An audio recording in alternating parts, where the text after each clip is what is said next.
It's thinking. And we're live. Welcome to the Foundry. This is our weekly live stream where we sit around and nerd out about marketing stuff. Off air we were nerding out about cameras. So you see how you kind of see how the flow goes here. Um, 100%. right now, what we want you to do is join the Foundry. I've done just if you're following me on my Facebook, you guys have seen me talking about it. This is us reimagining what marketing consulting looks like, and we're not holding anything back. Instead of charging you a large retainer, it's a low monthly fee to jump in there and get real marketing, no bullshit, and that's really what we're about. And in the no bullshit theme, you don't have a time problem, you have a truth problem. Brian, go ahead and take it away. Okay, we're going to talk about, like Brian said, you do not have a time problem. You have a telling yourself the truth problem. Um, the reality is, business owners like to say I hear it all too often. I don't have enough bandwidth, or I don't have the time to pick something marketing wise. They're too busy. The old saying is, you're too busy working in your business instead of on your business, right? Right. But you had time to scroll for a while. You had time to complain to somebody. You had time to, you know, tweak your logo or something on a business card 17 Mm-hmm. times. You had time to rewatch YouTube a little bit, maybe some Facebook and TikTok time. But you don't have time to post. You don't have time to reconcile your books. You don't have time to call, a lead back. Um, that's not a time issue. Right. It's straight up avoidance, Yeah. right? And what we kind of want to get across to you is that there's I guess the ultimate thing is you're prioritizing here, right? You're Mm-hmm. prioritizing things, and I'm going to go off script a little bit here, where it's the Toyota method. If anybody's read that book, or the Toyota way or whatever, where just to save some efficiency in their processing plants, they'll shut down the whole plant, figure out a way to fix that little inefficiency that's not working, and then implement it, turn the plant back on, and now over, you know, days, weeks, months, years, they're saving millions of hours or whatever it is, you Yep. know.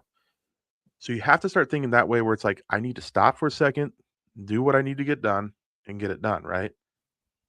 Everyone has 168 hours a week, you know. Right.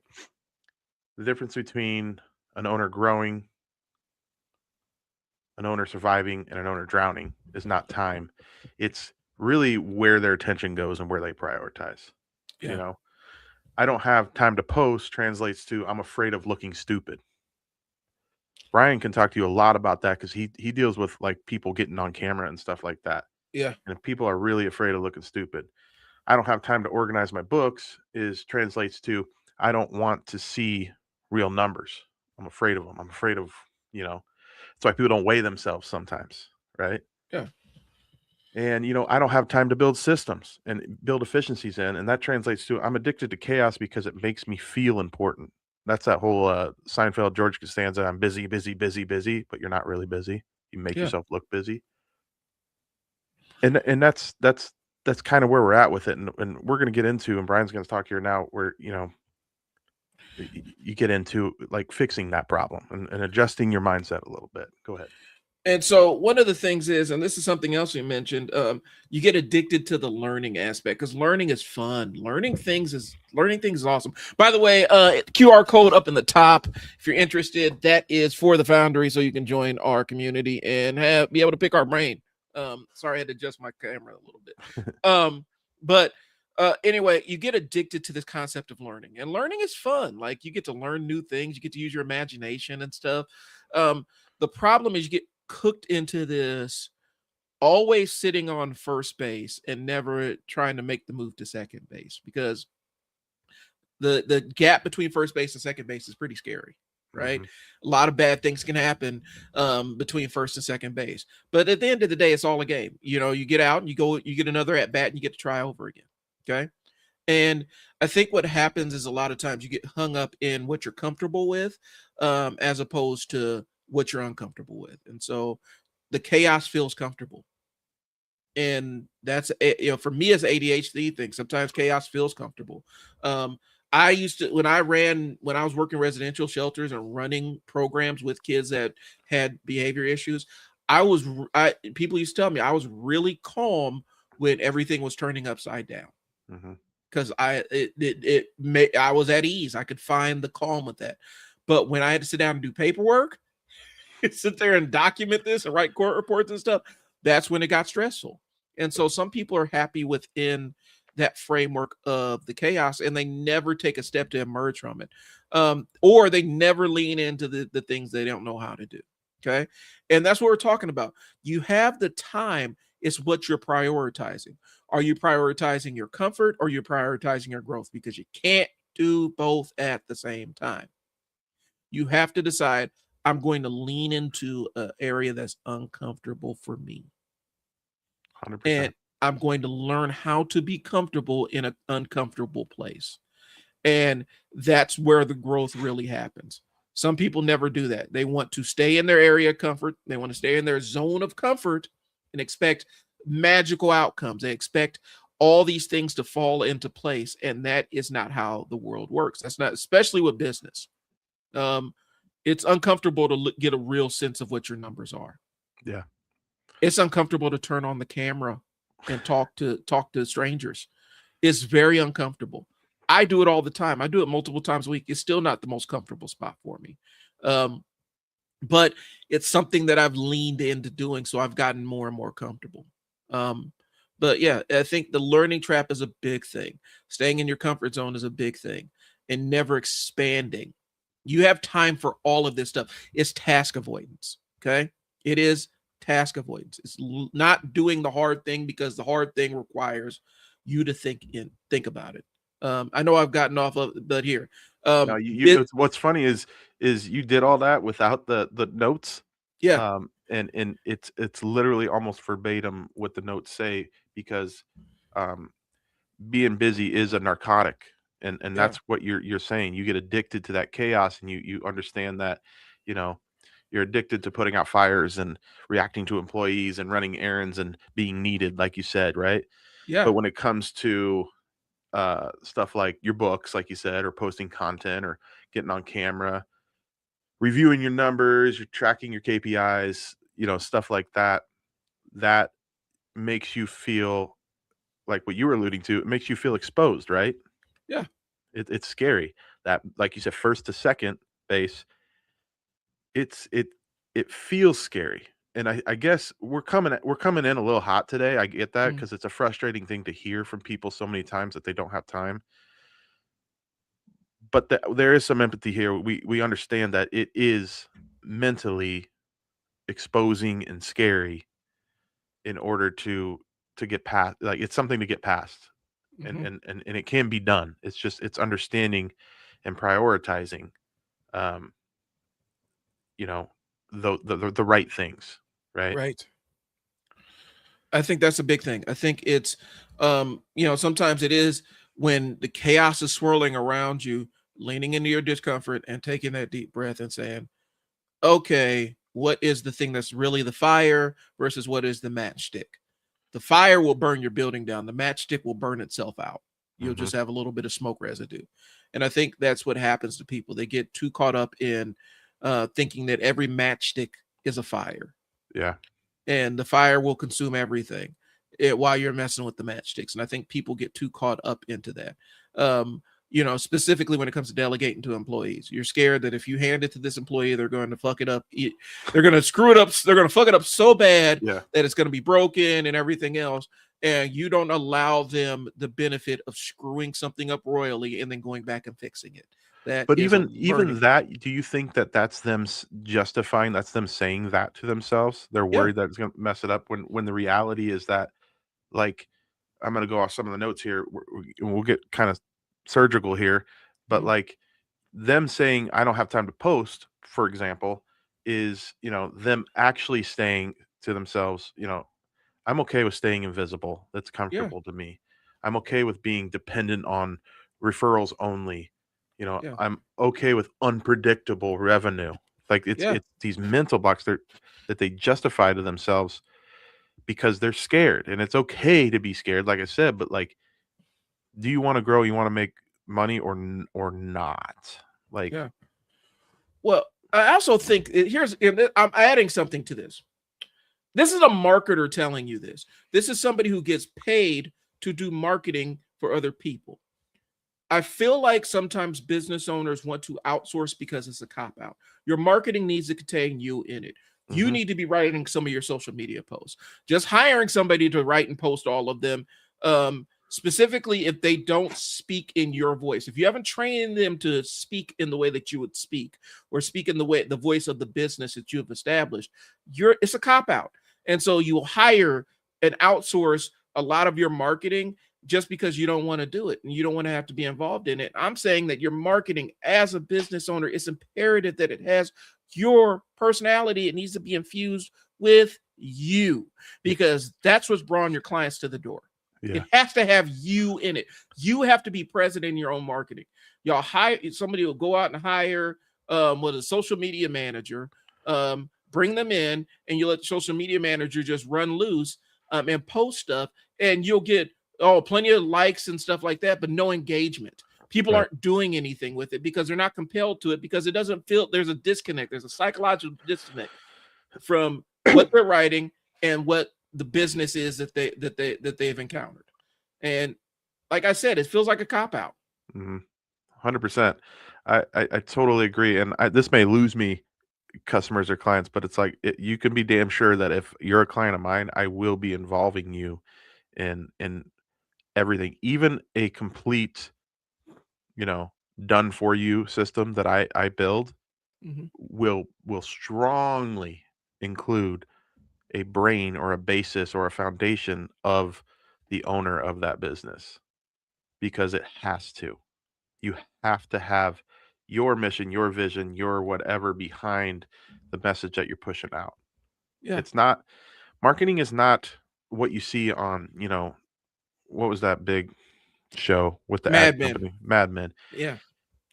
Even that showed you, the emotional part of it, but like it's not all fun and games like that anymore, where it's like marketing is this thing you can just turn on and run an ad, and that's not the way it works. People's brains don't work like the 1950s, Yeah. where they need to see they've been through it. You gotta figure from that's 70 years ago, 75 years ago, right?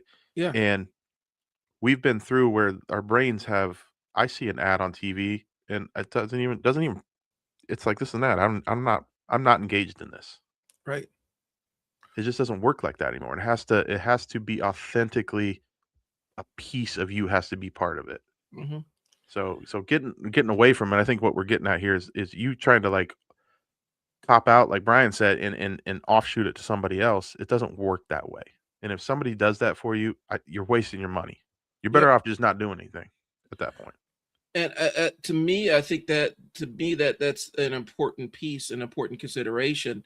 I could see an ad for something I have no interest in if the ad is delivered in a way that is interesting or shows some of the personality of the person who created it. I will save that ad and come back and watch it. Like, that is an amazing piece of creative, Right. because it was inventive. It captured a little bit of the personality of the person that made it. It doesn't feel like some generic template kind of thing. Right. I will lock in on that. And that was the trend that people were riding when it came to doing these meme inspired ads, right? Like Right. these meme ads where they're taking a viral internet meme and making their own ad out of it, where they're putting themselves into the meme. That was initially the idea behind it, but now everybody's doing it, and you have to find a way to stand out a little bit more. Even Right. if you're doing that pathway, even if that's what you're doing, subvert the audience's expectation, end it differently than the meme that they're familiar with. Infuse some of you into there, make a call out, and even go meta. Like I would even have meta commentary on it. Like, hey guys, this meme was popular, so I'm going to make an ad out of it. I would call it out to show that it's different, but infuse something of you. Stop. And I think and I'm kind of going far afield. Stop shutting your brain off and letting the marketing just happen to you. Yeah. Your marketing is a part of your business. It's how you draw clients. It's the art of finding the market for your business. Right. Yeah. And the next topic is kind of how do we kind of break this down to mitigate this, right? Hmm. And what's funny is I'm talking about this today, and I'm personally doing this with 531 Labs, where like you've heard Brian and me say Hmm. we're shutting down certain aspects of our business, and really what I've decided to do is simplify things. And so when I leave work and then I come back to work, I'm very clear at where I left off and what I got to get done. Yeah. That's been a struggle for me for 23 years, right? So simplifying into these kind of categories, these categories of owner work, right? Hmm. And the three categories are maintenance, optimization, and growth Right. of an owner of your business, right? So the way I broke it down, just like 531 Labs, to use it as an example, is I broke it down to I have one service and then I have 4 tiers within that one service, right? And it's not taking any value away from any tier. It's just it's less or slower, or that's how the tiers work. It's mainly like how involved am I in your system. So but I say this because I'm simplifying it on my end so I can systematize my clients a little better, and it's not all this like, oh, what do I do for this client? What do I do for that client? And it's more like, no, we run you through this system because it works, right? So Right. simplifying things to these three categories, I'll just break them down real quick. Okay. Um, so number one, maintenance. That is about keeping your business alive, responding to emails, fulfilling orders, managing staff, and customer service, right? Right. And I think let's do this. So I'll say those, and then maybe you can like, I don't know where I was going with this. Like, can it be delegated or not? Yeah. Oh, so I'll do that real quick. You just say yes or no, because I Yep. trust you and your experience to get it right. Yep. So maintenance, keep the business alive. That's on the owner. Hmm. That's a top level, right? Responding to emails. That I would, if you have an employee that you've trained, and you trust them, that can be delegated. Now, I would actually advise if you don't have somebody, train them up so that they can respond to emails, and then train them on how to ascend emails. Say, these are the emails that need to come to me. These are the emails that you can handle. Boom, And have that, draw that line. I think you boom. can delegate that one. Fulfilling orders. That's an easy one. That can be That's delegated. that can be delegated. If you got more than one person in the shop, you can delegate the fulfilling order side of things. Here's one that can go either way: managing staff. Um, so it It, depends on the structure and hierarchy of your yeah, organization. in the sense of major issues, obviously that's an owner problem. Yep. Uh, I would say managing staff like scheduling and stuff like that, that can be trained and delegated, in my Yep. opinion.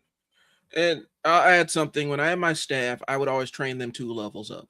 I would train them to do, because I was actually 2 or 3 levels above my staff. And so I'll train them a couple levels up so they could slide in to fill in if they needed to fill in for a supervisor. And I trained my supervisors to do what I did. Um, And what does that instantly do? I mean, I know you already know the answer, but that instantly gives you space yeah. to to do something else you need to get done, and Yeah. and those leveled up staff can step in for a Well, moment. for me, it was, hey guys, I'm going to be, basically, we had to drive to Kearney for these, when I was running my shelter, we had to drive to Kearney for our meetings with the state. And that's where we got FaceTime with senators and stuff. Hey guys, I'm going to be going out to capture contracts and get money and do things to expand our shelter. Supervisor, you are currently the director. Do what I do for the time being so I can go out and capture the bigger fish. That's so yeah, managing staff can be delegated to a certain degree.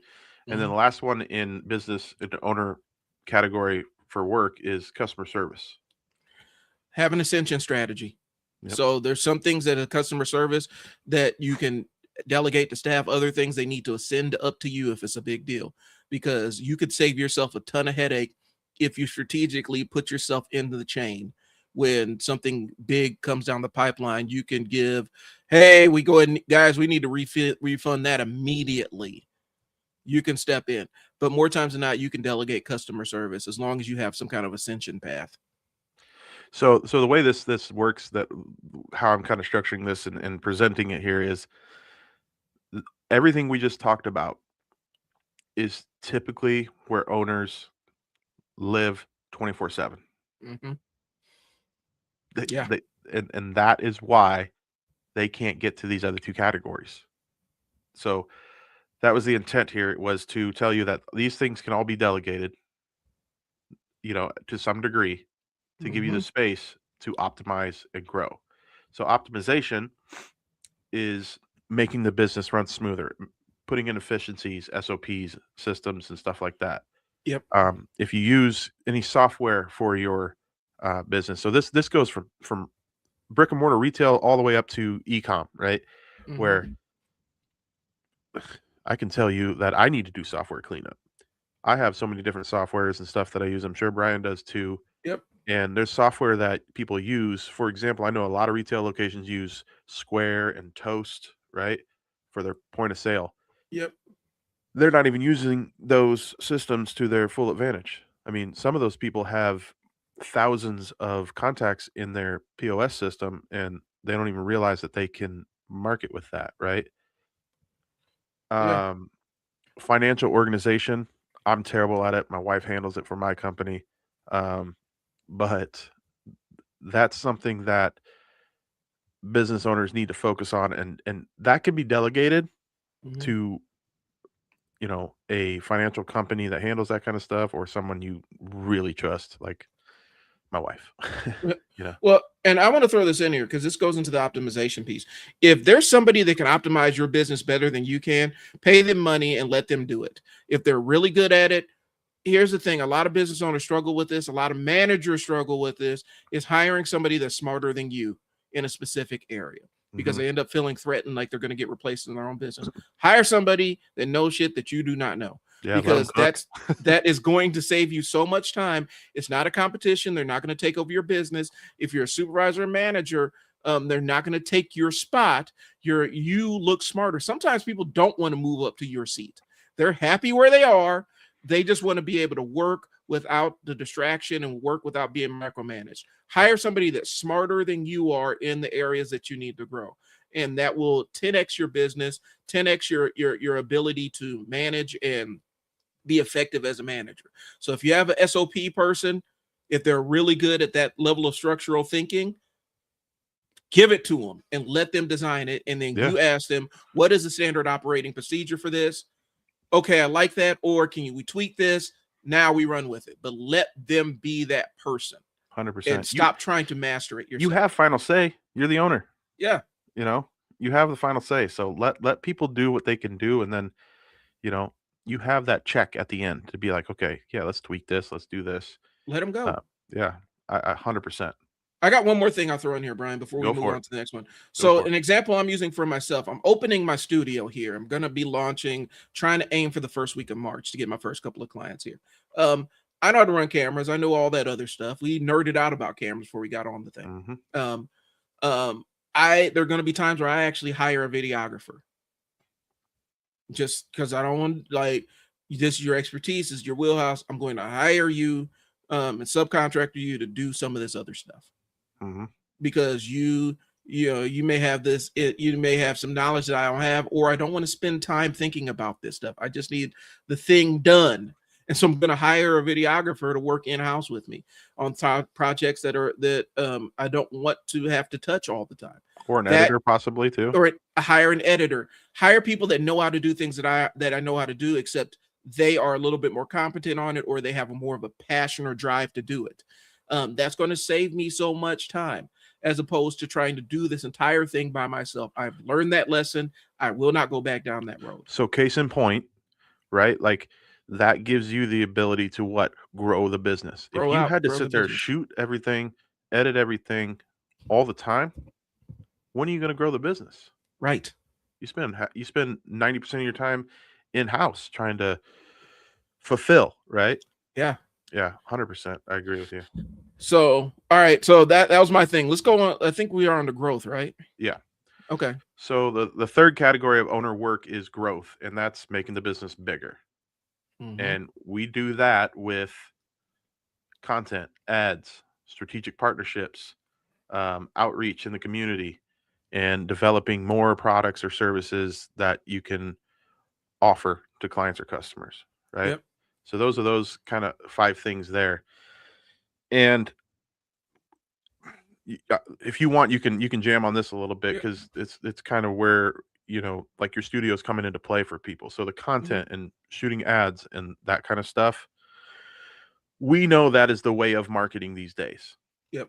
It's content. It's find what works for you, find what hits, turn that into an ad. It's a simple formula that you just keep rinsing, repeating, and that's just the way of the world right now.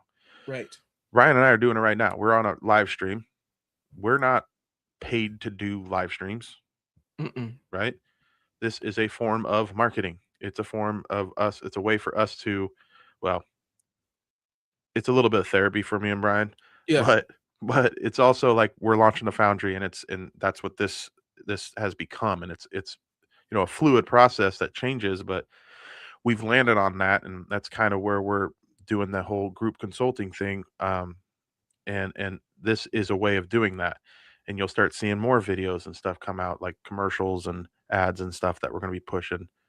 Um, but yeah, go ahead and I guess to ask you this, so how do you see getting rid of that maintenance mode, Mm-hmm. delegating some of those things? How do you see an owner being involved in the content and ads and stuff like that? It's got to be infused with you. Even if you don't touch it, the people that you train have to know you and know your business, know what your expectations are thoroughly enough that they can create content that aligns with what your vision of business is. And a lot of times people want to shut their brain off and just completely outsource their ads or completely outsource their content and then wonder why they're not getting the right type of clients. They're not getting the customers that they had before when they were doing it. And then you get caught in this loop of, well, only I can do this, or only I have the magic sauce, or only I have the magic touch.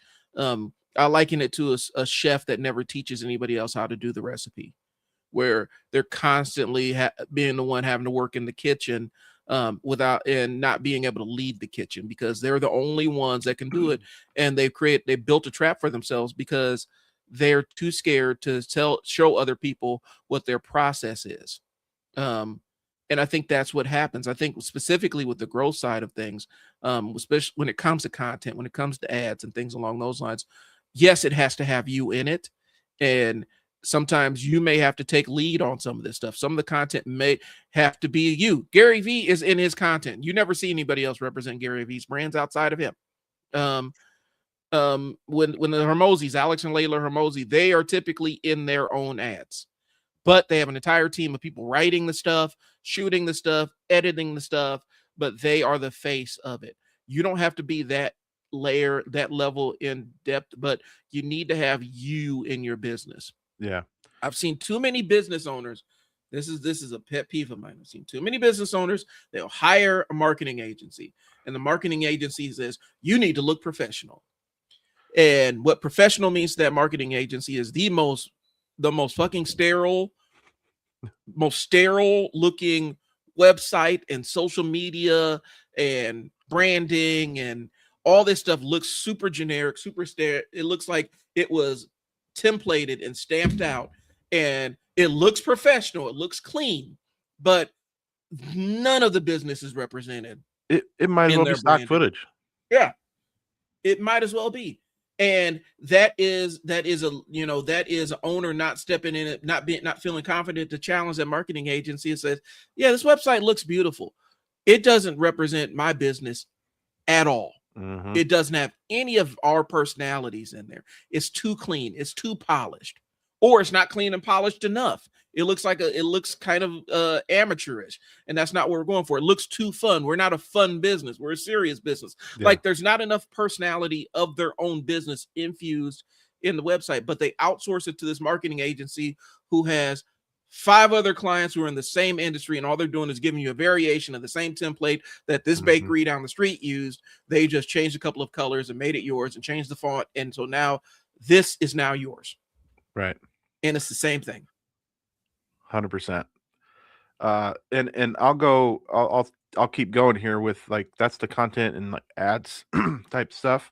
Yeah. But then the reason the owner has to be involved in the next couple things here is because it's there's some perception to some of this too. Perception is reality, right? So if you're going to do a strategic partnership with somebody, that person wants to talk to the owner. Yeah. So you have to have that time. You have to have, if you're too busy in maintenance mode, you can't go form strategic partnerships that might grow your business 2, 3, 5, 10x, right? Yeah. We all know that you're one strategic partnership away from growing your business massively. Yes. Right.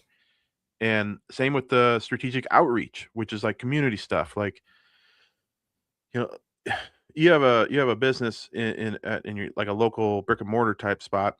You need to be involved in the community. I mean, people will argue like, no, you don't. I know people that have businesses that don't do anything in the community. Look, there's outliers for everything. There's an argument to everything.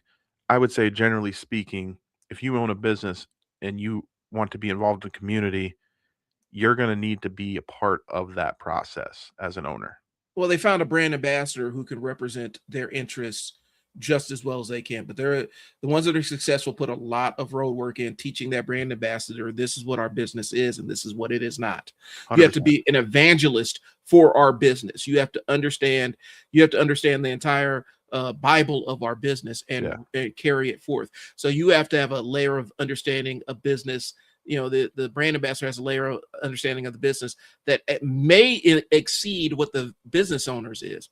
But the thing they can't replace from the business owner's perspective is your vision. Sometimes you're the only one that gets your vision. And that's where you put yourself. That's where you put yourself in the marketing side of things. So it's got to be your vision. It can't be somebody else's vision. Yeah. So that's a good point. So you can have somebody out there representing you, but you damn sure have to, when you're starting. Yeah. It has to be you. And Brian's right. You're damn sure they have to know your vision and be on board. They have to damn near be brand disciples, right? Yeah. In order to do that stuff for you. And going back to strategic partnerships, those are like typically handshake deals and stuff. And those are stuff that's owner to owner. I would say 99 times out of 100, it's owner to owner dealing those. And if you don't know what a strategic partnership is, it's like, okay, I deal with now I'm going blank. So you run a boutique craft burger joint, right? Your strategic partnership, in order to deliver your specific vision of hamburgers, you have to have a strategic partnership with the bread maker that makes the buns the way that you like them. Fair. And the way that, and so I would see that as a synergistic strategic partnership.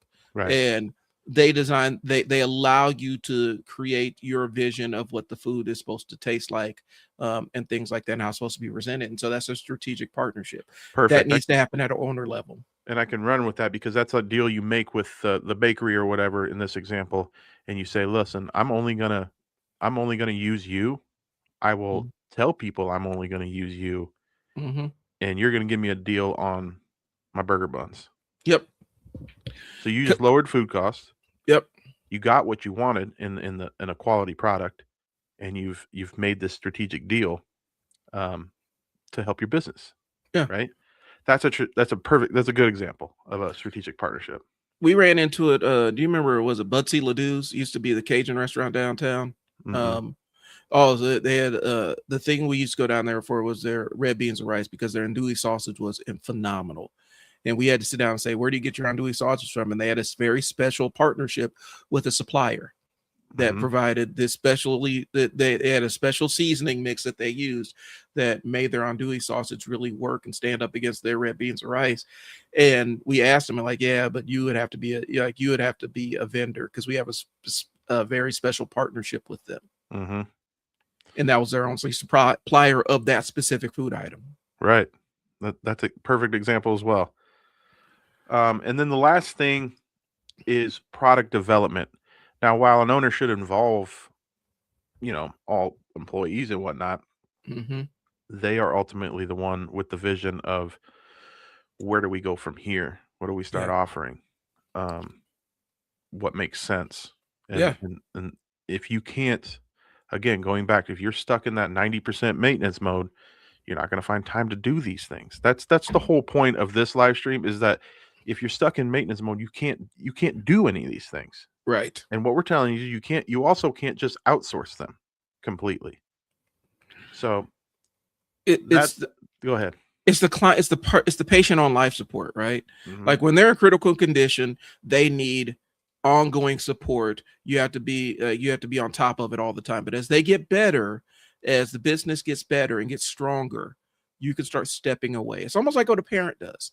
As your kids grow, you start stepping away in terms of things that you allow them to roam a little bit further away from the house. You allow them to do a little bit more as they grow. That's what your business is. You have to step out of the way and allow it to grow. But if you constantly have to have your hand in every single part of every single part of the business, where you never outsource, you never delegate, you never do anything, you are stuck in that maintenance mode. You're keeping the business alive. You aren't a business. You are a person that's doing business. You are a one man shop, even You though you have, have employees. and I've heard it recently told like this, like you have, if you're stuck in 90% maintenance mode or 100% maintenance mode for that fact, you are a person that you own a business, but it's no different than a job. Yeah. So our notes here are so that's the three categories there, and then the notes here. I want to share, like, we understand, again, we're empathetic to it, but it's frustrating to hear from business owners all the time, and Mm-hmm. it's we're not a Brian and I aren't immune to it, Yeah. right? Um, I'm actually doing this right now where I'm kind of stepping back. I spoke a little bit about what I'm offering as a service, but like I'm revamping a lot of stuff and changing from being a corporate fractional CMO to multiple businesses to running back to small business and medium-sized businesses to have a better impact on my community, right? That's Right. my vision. Impact my community by helping small and medium-sized businesses in my community. That takes time. It Yeah. takes restructuring. The same systems that work in fractional corporate America don't work for small business, right? It just Right. doesn't work that way. They don't have the same budget that corporations have. Um, those things. So I had to step back, really take time, not get clients for a few, like 6 months, and focus on what the hell I am offering and what systems I need to put in place so I can keep growing Right. and stop building and maintaining. Right. And it's nerve wracking. Like I know I'm in that mode. It's nerve wracking, but it's like right now we have a 16-year-old, and she is 4'8", and she needs to drive, and neither one of us want to allow her to drive, but we have to. We have to allow her to take that journey. You got to, like, you don't want to, Yeah. but you got to. And um I think that's kind of the road where you gotta, like, all right, so I don't necessarily want to do it. It sucks. I'm Yeah. scared. It's gonna be super, super uncomfortable for me, but I gotta let this piece go, or I got to outsource this, or I got to make this transition because it's holding me back. Yeah. It's all holding you back. Yep.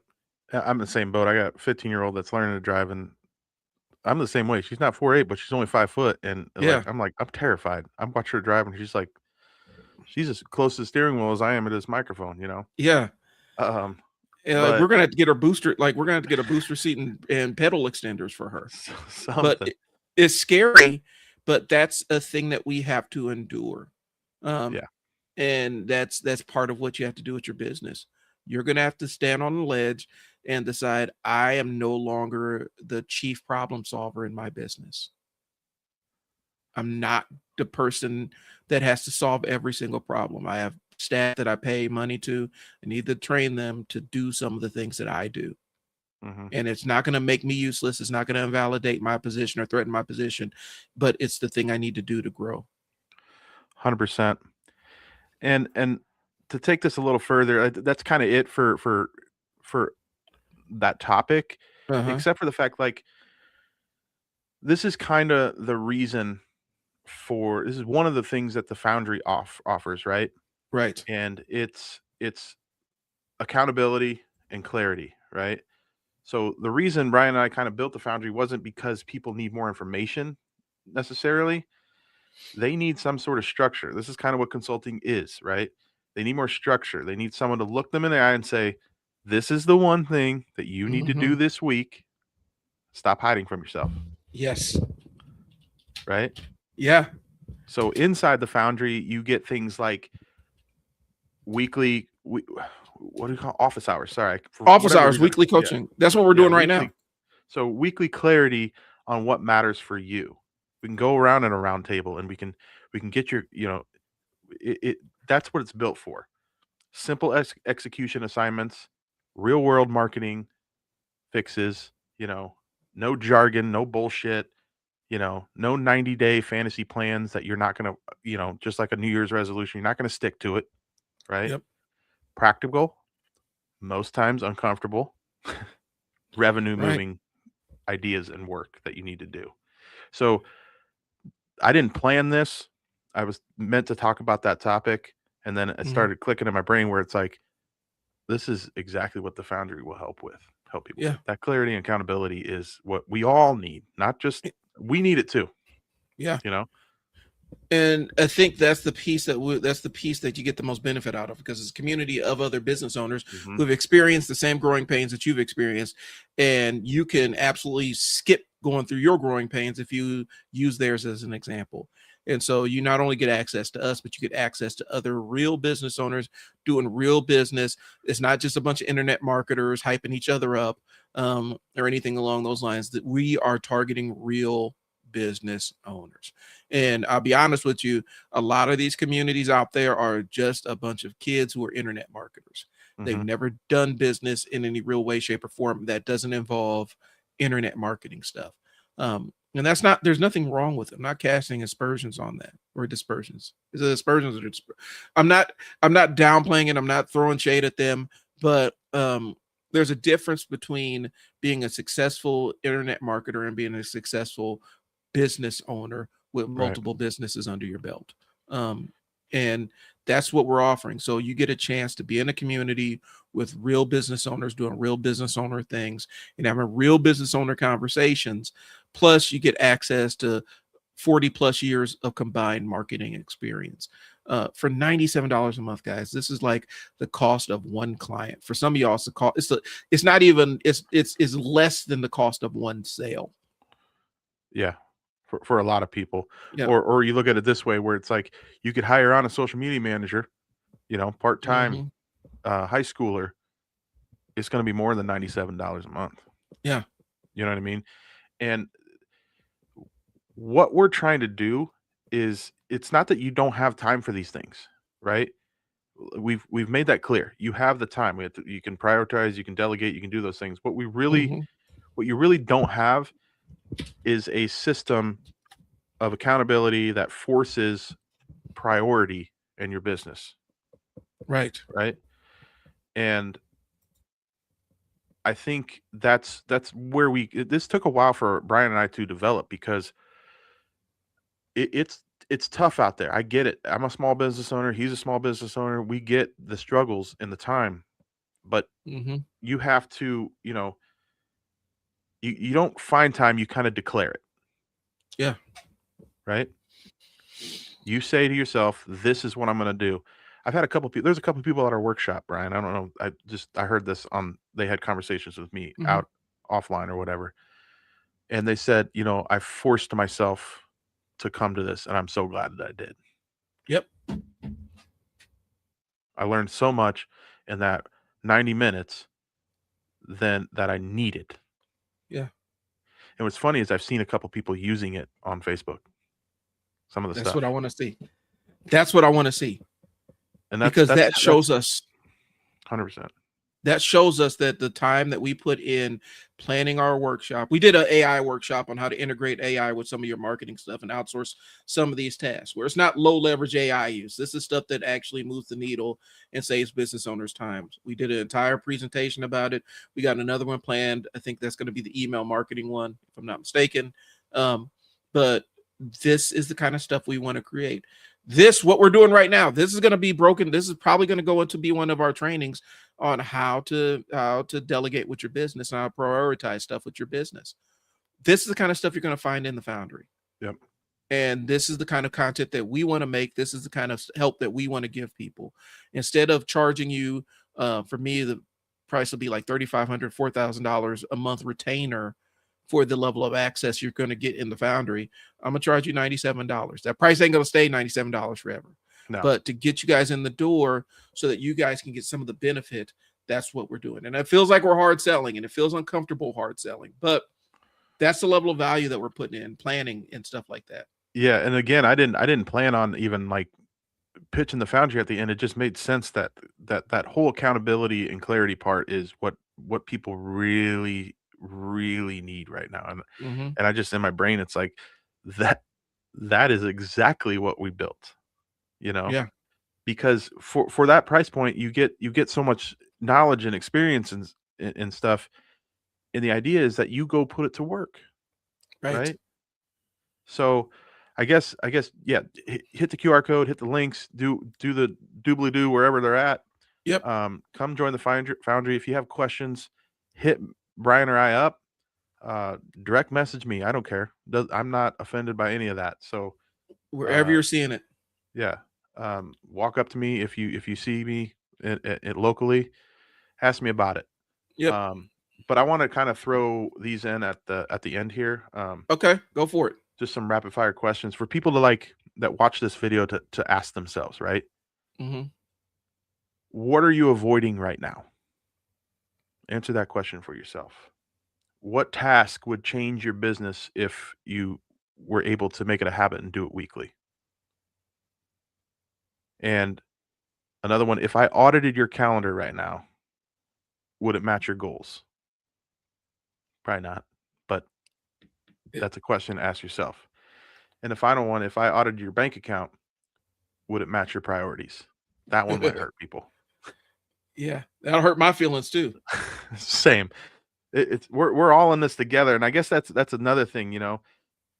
If you're tired of pretending that you don't have time, I recommend you come into the Foundry, build with us, grow with us. That's what we're trying to do here. And again, I'm not trying to hard sell. I'm just saying that it is a hugely beneficial thing, affordable for small business owners to level up 2, 3, 5, 10x. Yeah. I'm going to hard sell it because I think this is I'm changing the entire way I consult based on this because I believe in it enough where I'm like, this is the only way I want to do consulting. Jump in here so that we could have direct access. You can ask us real questions and get real-time feedback instead of having to book out times and do the other stuff. Jump in there, jump in the live streams, ask us questions, engage, help each other, help us, help you. That is the Foundry. Get in there. We're building better businesses. That's what it is. No bullshit, no BS, no tactics, no trends, no internet dances, no TikTok dances, none of that stuff. Yeah. It's going to be real stuff for real business owners. That's what it is. 100%. So, all right. That's kind of all I got. That's all I got, man. Guys, join the Foundry. Jump in. QR codes at the top. The links. The link should be on whatever description you see. If you got any questions, you know how to reach me and Brian. Reach out to us on the platforms you're seeing this on, and get into the Foundry so that we can help you grow your business. I've been Brian. I'm Brian as well. I'll talk to you guys later. Thanks for tuning in. See you guys. Peace.